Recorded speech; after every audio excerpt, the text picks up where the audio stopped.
Messenger message not sending. In this tutorial, I'll show you how to fix Messenger message not sending problem.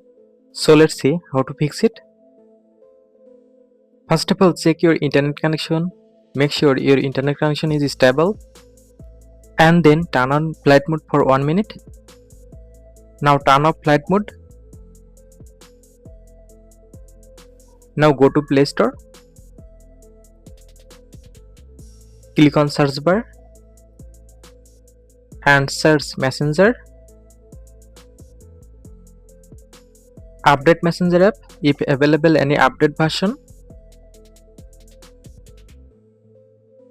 Now find Messenger and long tap on Messenger apps. Now click on I button. Now scroll down. Click on storage. Now click on clear cache. Go back. Click on force stop. Click on OK. Now go back to home screen and restart your phone by pressing power button. After all this process, I hope your problem solved successfully. Thanks for watching. Stay connected for more updates.